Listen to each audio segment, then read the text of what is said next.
안녕하세요. 사랑있는 세상 1월 6일 주님 공연 대축일 후 수요일에 인사드립니다. 김현지 리나입니다. 2021년 한국 천주교회 특별한 한 해가 시작이 됐습니다. 오륜대 순교자 성지의 전송 안드레아 신부님 모시고 이야기 나눠볼게요. 신부님 어서 오세요. 네, 안녕하십니까. 네, 반갑습니다. 먼저 네, 우리 청취자분들에게 인사를 부탁드립니다.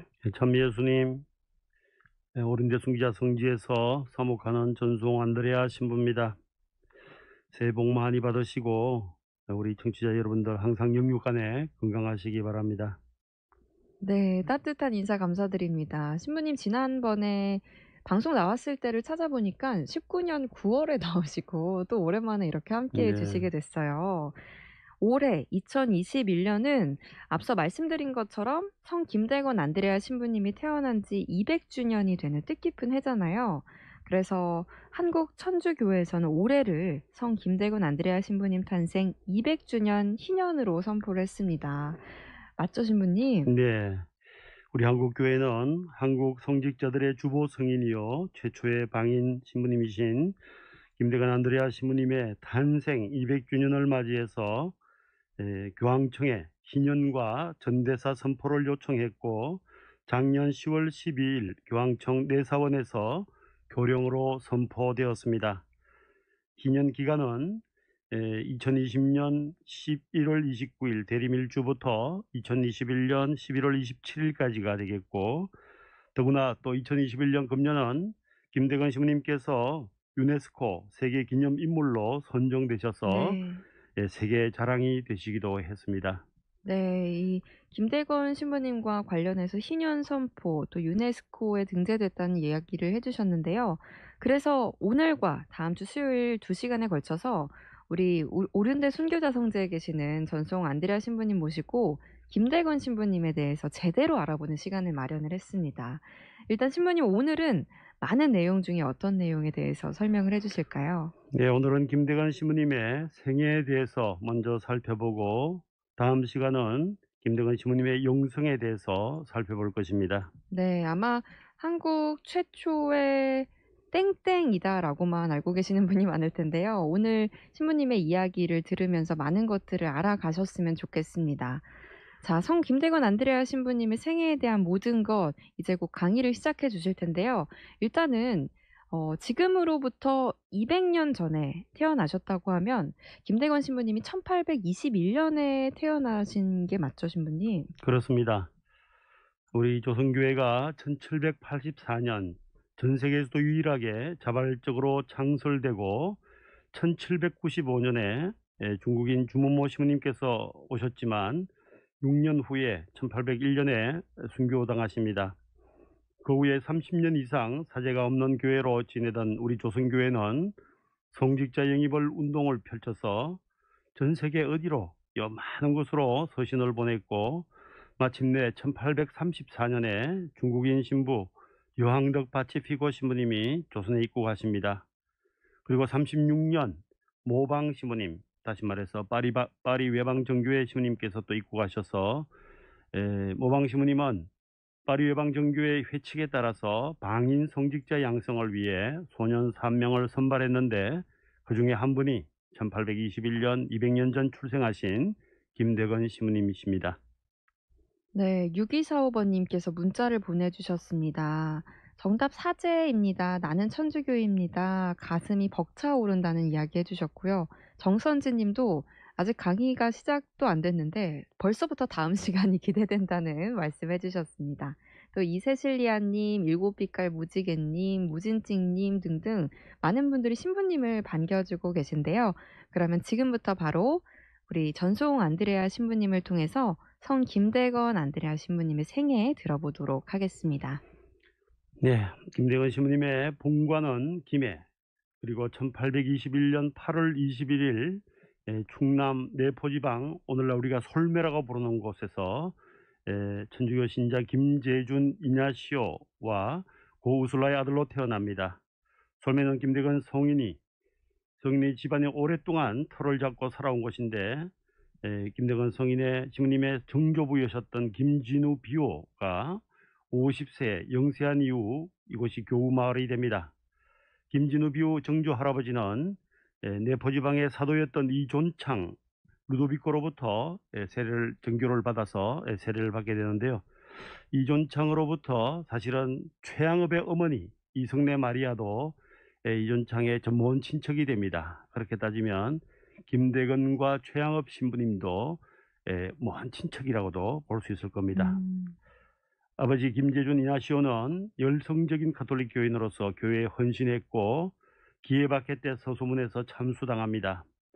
김대건의 원래 제복이라는 아명으로 불리던 김대건은 김해김씨 안경공파에 속하고 그 집안은 대대로 순교의 치명자 집안이었습니다.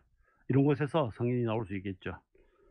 김대건이 7살이 되던 해 삼남지방에서 벌어졌던 정해박해가 있었습니다. 정해박해는 우리가 알고 있는 곡성, 전라남도 곡성에서 일어났던 박해가 전라도로 충청도로 서울까지도 그 파급 효과가 일어나서 결국 서울에서도 이 박해 때문에 솔매를 떠나서 할아버지였던 김택현을 따라서 서울 청파동과 경기도 용인, 한덕동 여러 곳으로 옮겨 살다가 조부가 사망한 후에 부친 김재준이 가족을 데리고 한덕동 이웃의 용인군 골배마실로 옮겨가서 거기서 소년 시절을 보냅니다.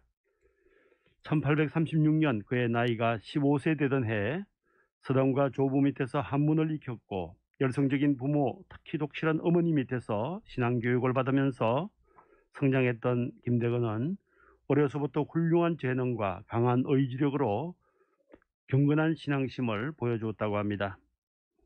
1836년 초에 입국했던 파리 예방정교회 모방신부로부터 그의 6월 7일에 안드레아라는 이름으로 세례를 받았고 7월 11일 예비 신학생으로 선발되어서 서울로 올라가 라틴어와 교황 수업을 받게 됩니다.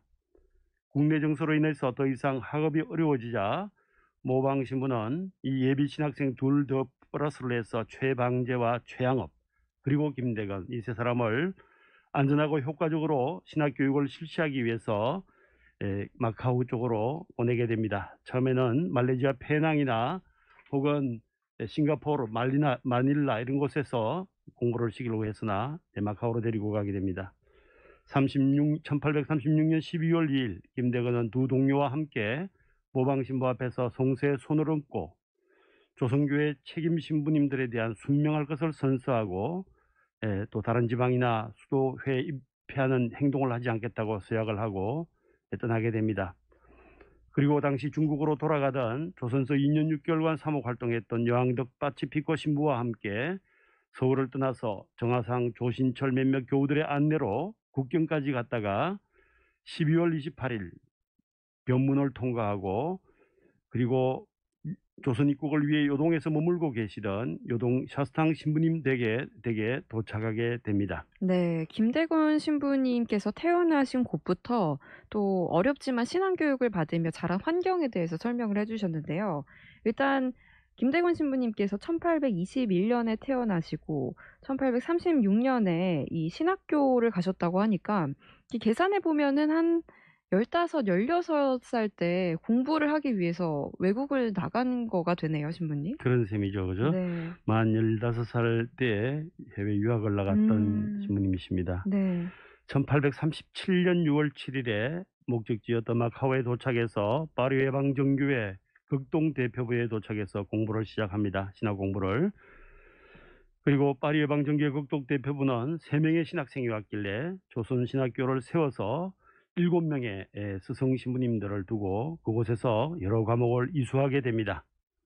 하지만 마카오에 도착한 지 5개월 남짓되던 1837년 11월 27일에 동료 신학생 최방재 프란치스코 하비에르가 열병으로 사망하게 됩니다. 그래서 그 유학생 중에 남은 사람은 김대건과 최양업 두 사람만 공부를 하게 되죠.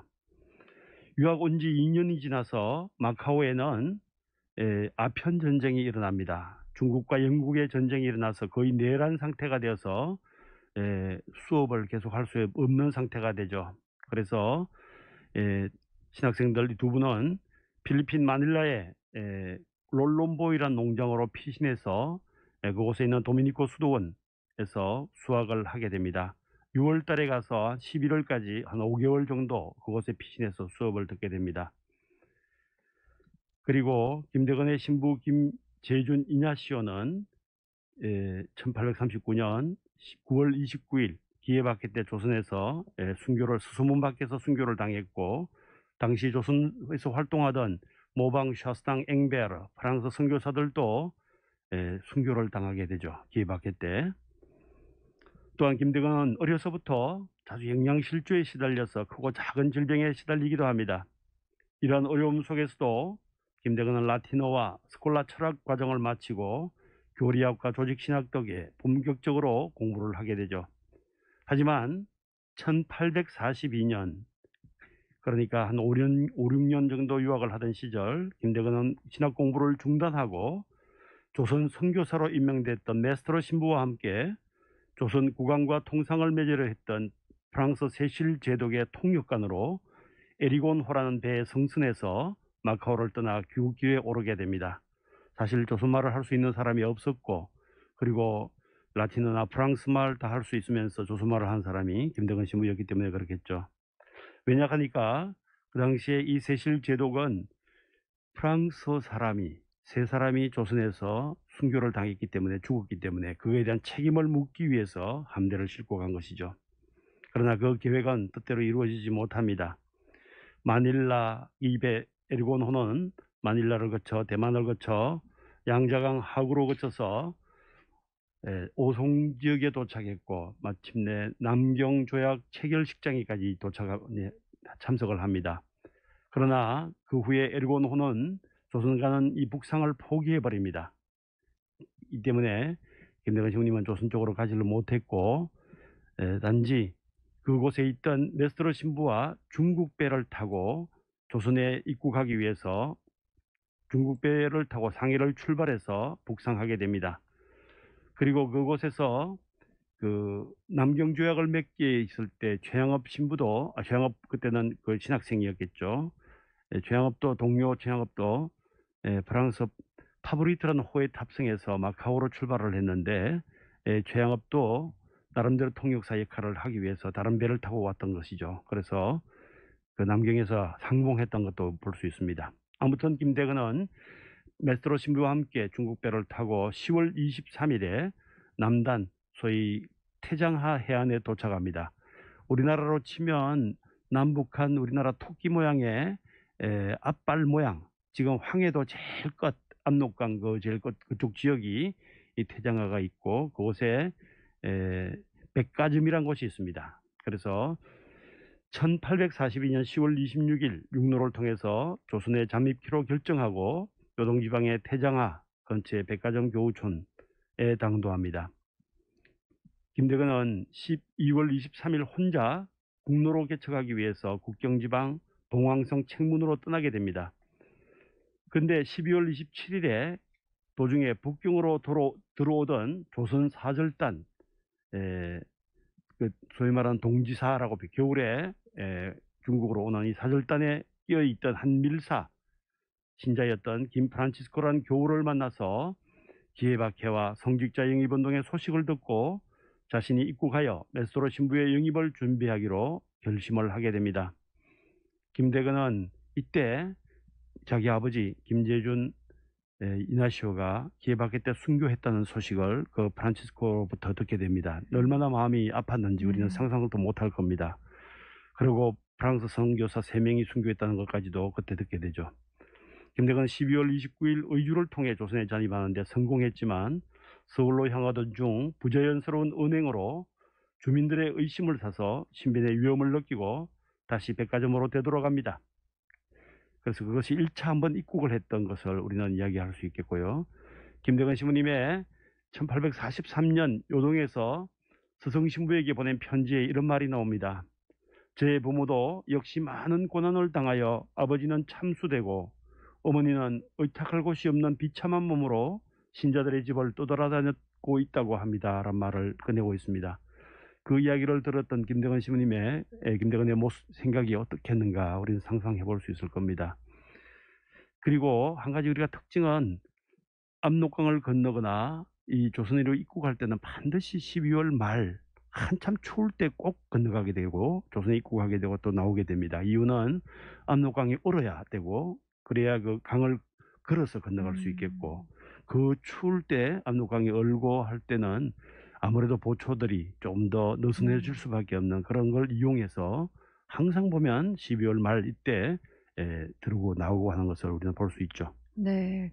아무리 겨울이 이 입국할 때는 유리하다곤 하지만 그때 김대건 신부님은 얼마나 춥고 힘든 상황이었을지 저도 상상을 할 수가 없는 그런 것 같아요.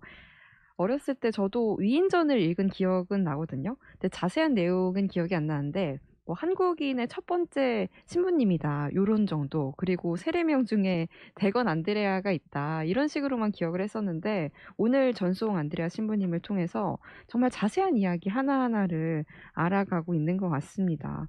그리고 아직까지 이 역사적인 나이로는 20 남짓한 나이에 벌써 이 일을 다 겪으셨다는 얘기잖아요. 맞습니다. 그 이후에는 또 어떤 일이 있었을까요? 참 어떻게 보면 오늘날 20살 된 우리 한국의 음. 청소년이나 청년 모습과 지금 이 김대건의 청년 모습들을 우리가 비교해 보면 그러니까요. 참 차이가 많이 날 수 있죠. 네. 그래서 우리 한국 청년들, 특히 우리 천주교 신자 청년들 좀 더 큰 꿈과 야망들이 좀 필요하다라는 생각을 해 봅니다. 네. 김대건은 그 백화점에서 은신하던 중에 다시 1843년 4월에 훨씬 더 북쪽, 우리나라 지도를 남북을 치면 정북 쪽입니다. 한참 위쪽에 소팔가자란 곳으로 옮겨갑니다. 길림성 장춘 지역에 있는 곳인데요. 그곳으로 옮겨와서 최양업 신부와 함께, 그곳에 최양업도 있었고 최양업과 함께 신학 공부를 계속하게 됩니다. 그러다가 1844년 2월 조선의 3대 교구장 대신 페레올 주교의 명령으로 조선 북동부 입국로를 개척하기 위해서 훈춘을 거쳐 두만강 경원을 건너서 조선 교우들을 만나 주교의 입국 절차를 논의했지만 안전하지 못하다고 판단합니다. 압록강 서북부의 국경으로 이용하기로 합의를 하고 다시 소팔갈자로 돌아오게 됩니다. 다시 말해서 두만강 저 꼭대기로 가려니까 더 위험하고 그쪽으로는 힘들다는 것을 알게 되는데, 아무튼 그때도 경원 쪽으로 해서 두 번째 조선에 입국을 한 게 김대건이었습니다.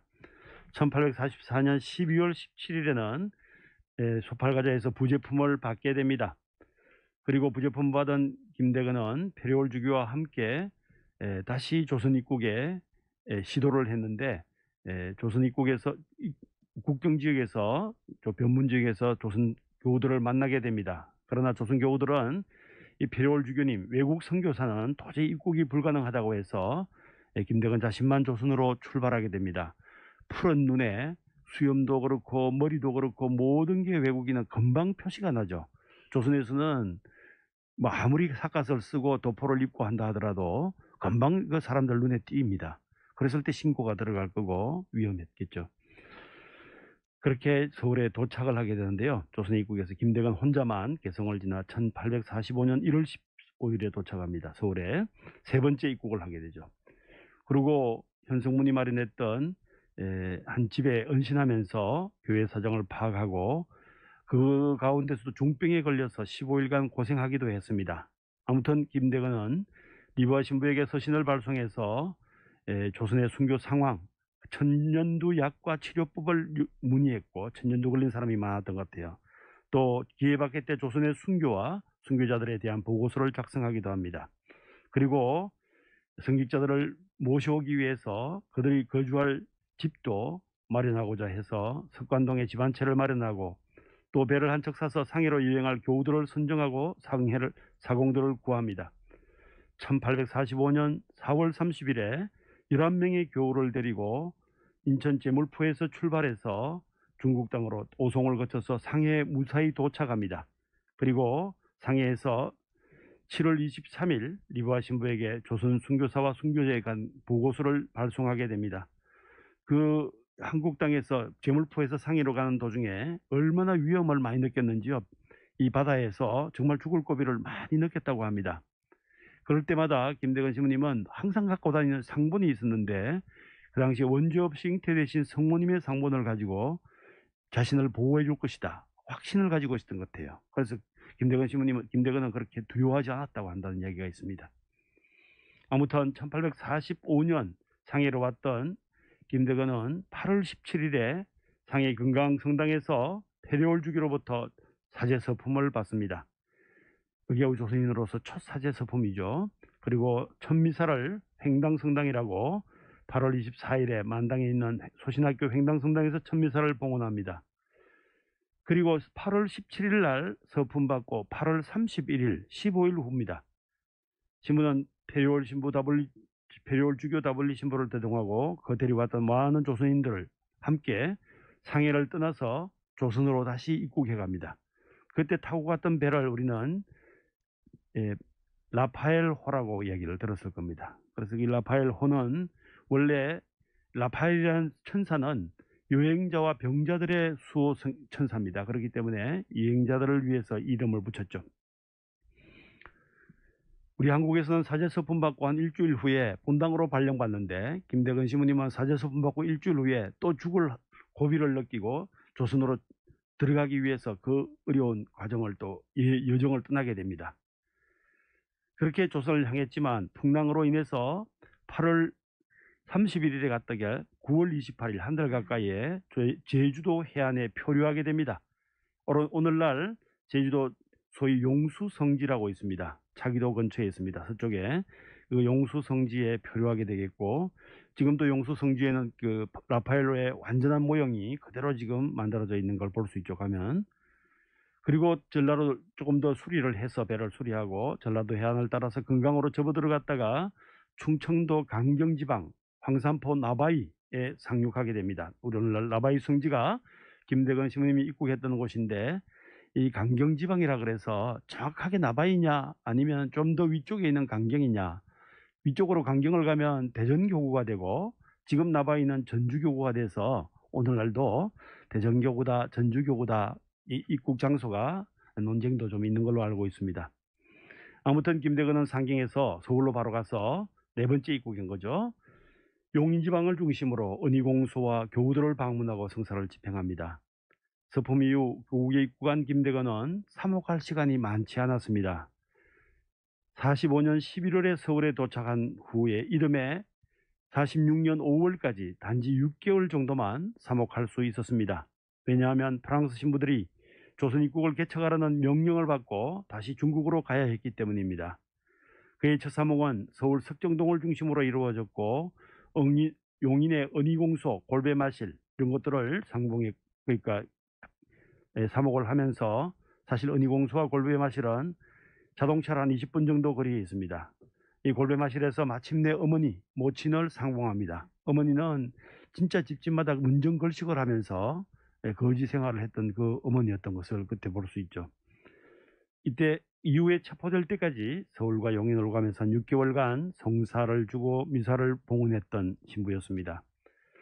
이러한 김대건 신부님의 이러한 정원들이 관찰자료 일성록과 신자들의 고증에서 잘 나타나죠. 그래서 6개월간 사목할 때 서울 석정동, 용인 골비마실, 경기도 이천까지 사목 방문을 했다고 전해지고 있습니다. 그러다가 1846년 부활대축일 미사를 은희공소에서 드린 다음 서울로 올라와서 서해 선교사 개척 루트를 찾아서 강으로 배를 타고 나서게 됩니다. 네. 신부님께서 김대건 안드레아 신부님이 중국 상해에서 어렵게 사제 서품을 받으시고 우여곡절 끝에 조선으로 들어오셔서 또 어머니도 만나게 됐다는 이야기를 해 주셨는데요. 김대건 신부님 당신뿐만 아니라 어머니까지도 이 거지 생활을 했다는 얘기가 저는 참 마음이 아팠습니다. 유튜브로도 많은 분들이 댓글을 보내주고 계세요. 이 세실리아 님, 본당에서 나눠준 희년사리 책을 읽으면서 신자로서 김대건 신부님에 대한 잔잔하게 올라오는 뭉클함, 존경심, 자랑스러움을 느꼈는데 우리 전소홍 신부님께 다시 이야기를 들으니까 그 감정들이 다시 살아난다는 얘기도 해주셨고요. 안젤라님, 늘 신앙적으로 의지가 많이 되는 신부님이십니다. 묵묵히 사제의 길을 걸으시는 안드레아 신부님께 존경과 감사의 말씀을 드립니다. 영육간에 건강하라는 얘기도 해주셨네요.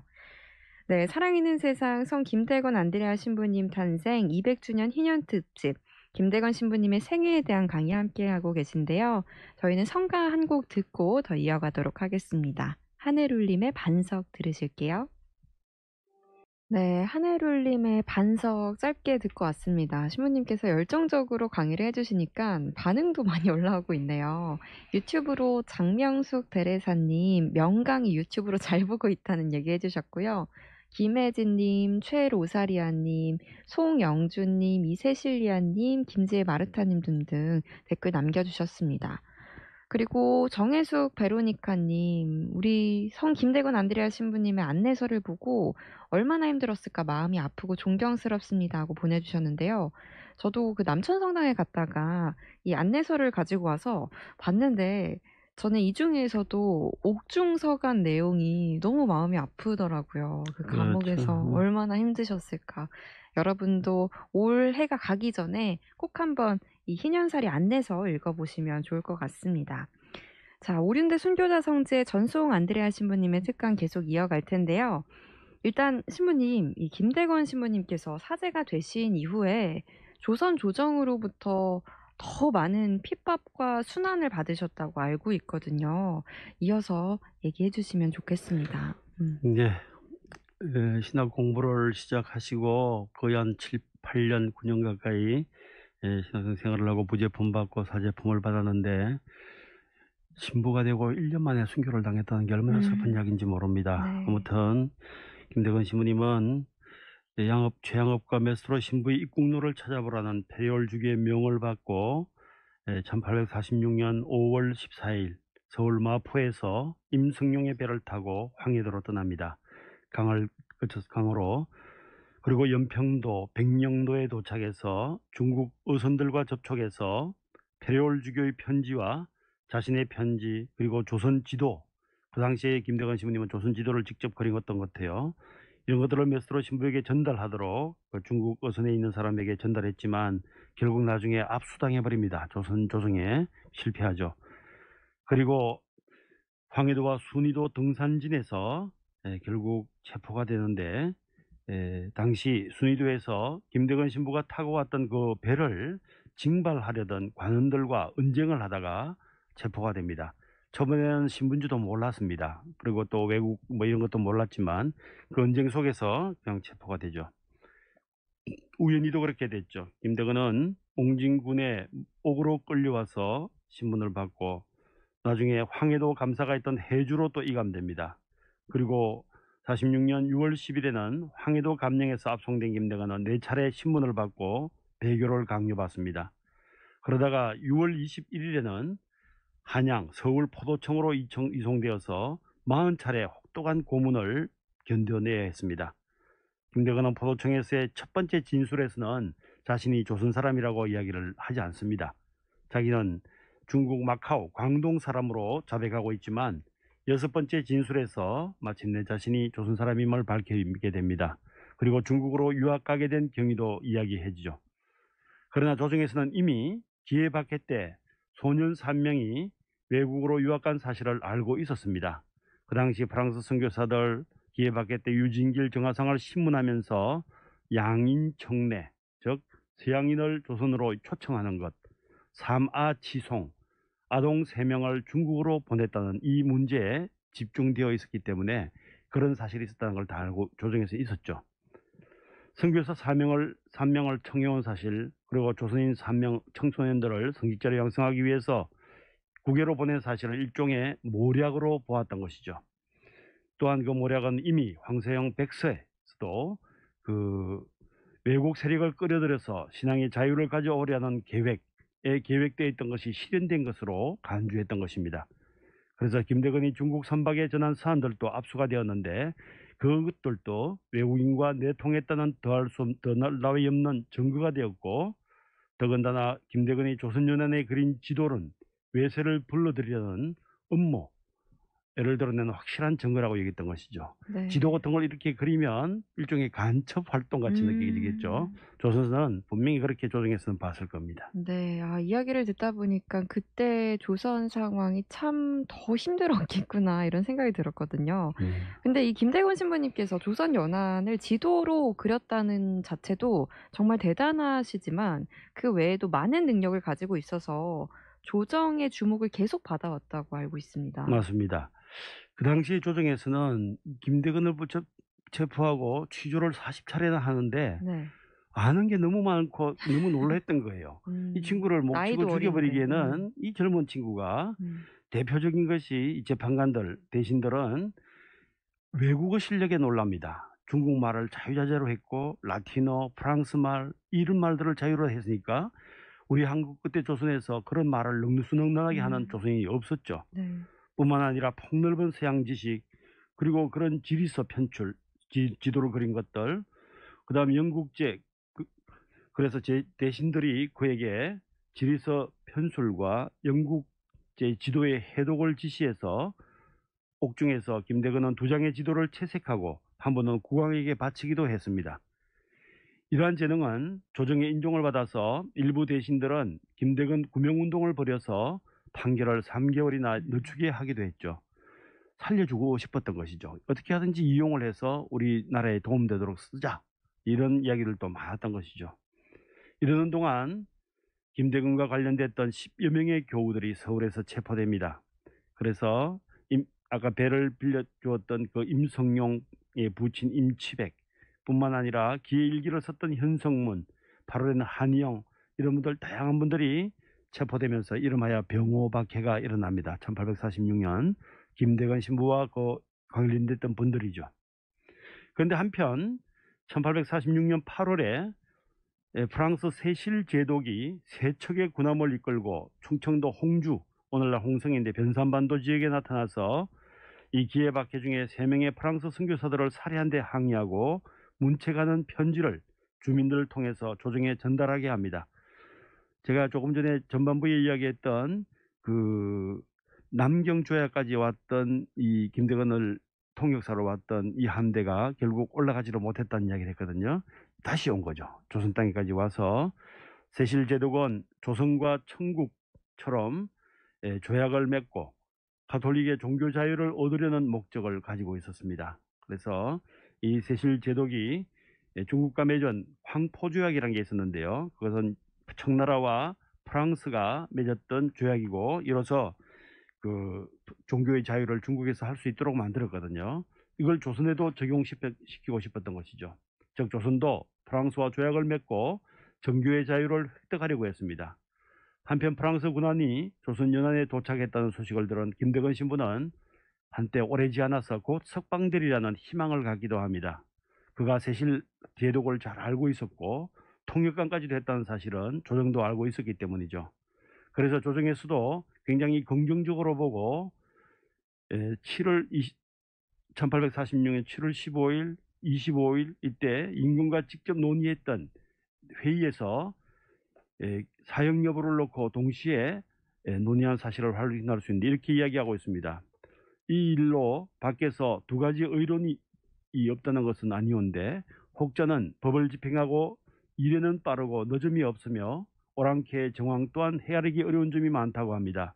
이는 다가올 일을 기다려 동정을 살피고 법을 진행해도 늦지 않다는 것입니다. 동정을 살피고 법을 시행해도 늦지 않다. 이 내용은 조정 일각에서 김대건을 살리고자 하는 일련의 시도가 있었음을 짐작할 수 있죠. 적어도 일부 관리들은 김대건의 외국어와 지적 능력에 대해서 높이 사면서 그의 처형만은 면하게 되기를 바랐던 것으로 봅니다. 그래서 심지어는 김대건을 중재 대신인 정권 대사로 임명해서 큰 버스를 주어서 복장까지 준비했죠. 그래서 이 세실 함대와 제독을 만나서 회담이 성사되기를 조선에서는 기대했습니다. 만일에 그것이 성사되었더라 하면 우리 조선이 김대건 신부님의 순교도 없었을 것이고 신앙의 자유도 한 걸음 다가오지 않았을까 그런 기대를 해봅니다. 하지만 이 세실 제독은 회담을 하지 않고 그냥 떠나버렸습니다. 이에 분개한 조정은 화를 많이 내죠.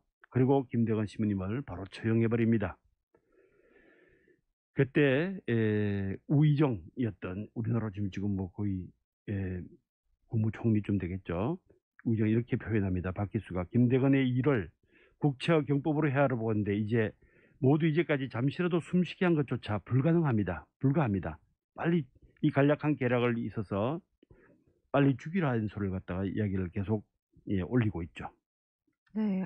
참 들으면 들을수록 안타깝습니다. 분명히 조정에서도 김대건 신부님을 살리려는 시도가 있었음에도 불구하고 이 상황이 확 바뀌면서 어떻게 보면은 외교 정치적 상황 속에서 희생된 것으로도 볼 수가 있을 것 같아요. 그런 점도 있겠지만 이 박해식이었고 또 신앙의 자유로는 중요한 그 갈림길에서 정말 쉽진 않았을 겁니다. 네. 일종의 뭐 희생양이라고도 볼 수 있겠지만 프랑스 함대가 위협만 하고 돌아간 처사가 우리 조선교회에 커다란 박해를 더 가하게 만들었던 것이 있었죠. 김대건은 1846년 9월 15일 시국 사범으로서 군문 효승의 승고를 받게 되고 김대건은 친구 최양업 신부와 페로올 주교에게 어머니를 부탁하는 마지막 효심을 보이고 교우들에게 신앙 강화를 권면하는 편지를 쓰는데 짧은 글을 보겠습니다. 나는 이제 마지막 시간을 맞이하였으니 여러분 내 말을 똑똑히 들으십시오. 내가 외국인들과 교섭한 것은 나의 하느님과 종교를 위해서였습니다. 나는 천주를 위하여 죽으며 이제 내게는 영원한 생명이 시작되려고 합니다. 여러분이 죽은 후에 행복하기를 원하면 천주교를 신봉하십시오. 김대건은 형리에게 편하게 사형을 집행할 수 있는 자세를 묻고 목을 어떻게 들이대면 쉽게 죽이겠는가, 그의 주문대로 자세를 취해줍니다. 그리고 1846년 9월 16일 한강 세남토에서 25살의 나이로 순교하게 됩니다. 신부님의 유해는 한강 모래사장에 오랫동안 감매장되었다가 14일 만에 이민식 빈첸시오에 의해서 경비병 몰래 파내서 경기도 안성군 미리네 선산에다가 안장하게 됩니다. 그러다가 55년이 지나서 김대건 신부님의 유해가 발굴되어서 용산신학교 제대 밑에 미텔 주교님이 옮기게 되죠. 그리고 1925년 시복식 때 유해 조사를 했고 2차 유해가 개봉이 됐고 일부가 여러 교회에 다시 분배가 됩니다. 한국 전쟁 때는 용산 성지에서도 김대건 신부님이 묘가 파헤쳐질까 겁나니까 다시 김대건 신부님 유해를 가지고 내려와서 한때 경남 밀양성당에 안치하는, 피난하는 그런 순환을 긋기도 합니다. 전쟁이 끝나고 서울 회화동 신학교 소신학교로 안치되었고 1960년 7월 5일 한국 성인의 유해는 세동분대에서 굵은 뼈들은 가톨릭 신학교정, 또 아래턱 뼈는 미리네, 치아는 절두산 성지에 분리해서 안치하게 됩니다. 네. 이 순교가 되는 이야기를 듣는데 순교하는 순간에도 "어떻게 하면은 사형을 편하게 집행할 수 있냐?" 이런 걸 물었다는 거는 신부님한테만 들을 수 있는 이야기인 것 같거든요. 더 뭉클해집니다. 그리고 몇 달 전 오륜대 순교자 성지에서도 성 김대건 안드레아 신부님 유해 안치식을 거행을 했잖아요. 네, 우리나라 전국 방방곡곡에 신부님의 유해가 분배되었다고 볼 수가 있겠네요. 그렇습니다. 우리 성지에도, 오른대 성지에도 작년 10월 21일에 성전벽에 모셔져 있던 26개의 성인 유해 중에 김대건 신부님의 유해를 희년을 준비하면서 따로 현시해서 모시게 되었고요. 김대건 신부님의 유해는 전국 본당이나 기관에 유해가 퍼져 있는 곳이 141곳 가까이 됩니다. 신부님의 오른손 뼈 등에 유해를 보관하고 있던 샤르트르 성바오로 순교원은 또 유해를 잘게 쪼개서 또 209군데를 분비하기도 했던 것을 볼 수 있죠. 네. 그래서 성인 되기 위해서 순교를 당한 것만 해도 참 억울한데 성인 되시고 그 수많은 곳으로 또 유해가 이렇게 자기의 뼈가 갈려져 나가는 것도 참 네네. 슬픈 이야기 같습니다. 네. 오늘 특강 들으시고 정혜숙 베로니카 님께서요. "신부님 말씀을 듣고 나니 마음이 더 아프네요. 우리는 조금 힘들어도 금방 넘어지는데 하느님 사랑 안에서 안드레아 신부님은 위험을 감수하면서도 주님 말씀을 실천하고 어려운 상황에서도 주님 말씀을 생활화하셨습니다. 이렇게 편안하게 믿음 생활을 하게 해 주신 또 신부님 주님께 감사드린다."는 내용을 보내 주셨습니다. 또 이세라피나 님. 정답 사제 김대건 신부님에 대해 자세하게 설명해 주셔서 감사합니다. 타국에서 공부하고 힘겹게 고국에 와서 부모님의 소식을 전해 들은 어린 김대건 신부님의 마음을 생각하니 너무 마음이 아프네요. 희년을 맞아 매일 밤 김광두 신부님과 묵주기도 후 김대건 신부님을 위한 기도를 하는데 좀 더 마음을 다해서 기도해야겠다는 생각이 든다는 얘기해 주셨고요. 0629번님, 김대건 신부님은 우리 천주교의 첫 번째 신부님이다의 내용 정도만 알고 있었습니다. 신부가 되기 위해 15이라는 어린 나이에 부모 곁을 떠나 해외까지 가서 공부하셨다는 걸 처음 알았네요. 정말 대단하시다는 얘기가 많이 올라오고 있는데요. 일단 이 생애에 대한 이야기를 듣다 보니까 사실 너무 마음 아픈 이야기가 많았어요. 그래서 만약에라는 생각을 하게 되는데요. 최로사리아 님도 이 어려움 속에서 주님을 사랑하신 김대건 신부님이시기에 좀 더 세상에 머물게 해 주시면 어땠을까 이런 얘기를 해 주셨거든요. 25이라는 이 꽃다운 나이에 순교하지 않으셨다면 우리 천주교는 좀 어떻게 됐을까요, 신부님? 그래요. 다음 시간 때는 네. 우리가 김대건 신부님의 영성을 통해서 음. 그분이 얼마나 용기 있는 분이었던가, 그리고 신심이 얼마나 투철했던 분이었던가, 이런 것을 우리가 좀 본받고 오늘날 네. 그런 분들의 영성과 정신을 좀 이어받는 것이 훨씬 더 중요하겠고, 순교하지 않았다면 어땠을까 이런 표현은 조금 너무 그렇습니다. 어리석은 질문인가요? 사실 한국과 프랑스의 조약으로 종교 자유가 얻었다면은 종교자를 얻었다면 아마 한국 그 당시에 그 세실 총독이 와서 제독이 와서 막 그때 자유를 그 당시에 얻었다면 한국 교회는 네. 훨씬 더 발전했겠지만 순교도 없었을 것이고 김대건님 순교 성인도 아마 네. 되지지 못했었겠죠, 아 그죠? 그건 또 이런 그렇겠네요. 생각을 해볼 수 있습니다. 네. 그래서 우리가 부활 성야 때 보면 에, 부활 찬송 노래에 오 복된 탓이여란 말을 씁니다. 그가 말은 아우구스티노 성인이 썼던 말인데 아담과 하와가 죄를 지었기에 네. 그 죄 때문에 예수님이 이 땅에 오셨습니다. 아. 이 말은 그 아담과 하와의 죄가 예수님을 오게 했던 네. 죄지만 그게 복된 죄다 이런 뜻인 음. 것처럼 이 박해와 많은 순교가 있었다는 이 박해 때문에 103위 성인 124위의 복자를 보유하게 된 우리 한국 나라가 네. 아닌가 이런 생각도 해보게 됩니다. 아우 우문현담 너무 감사합니다, 신부님. 유튜브로 윤라파엘 사진 영상 님도 이 유해가 분산됨이 마음 아프다는 얘기가 공감된다는 얘기 해 주셨고요. 바실리사 님도 김대건 신부님 바로 알아가는 시간이라고 남겨 주셨습니다. 자, 지금까지 성 김대건 안드레아 신부님 탄생 200주년 기념 신부님의 생애에 대해서 특강 함께 했습니다. 다음 이 시간에는 김대건 신부님의 영성에 대한 특강이 이어집니다. 전송 안드레아 신부님 오늘 말씀 정말 감사드립니다. 다음 주에 예, 뵙겠습니다. 감사합니다. 다음 뵙겠습니다. 네, 1월 6일 주님 공연 대축일후 수요일 사랑 있는 세상에서 준비한 내용은 여기까지입니다. 너 하나와 나 하나가 만난 11시에 사랑 있는 세상 김현지 리나였습니다. 여러분 오늘도 평화로운 하루 보내세요.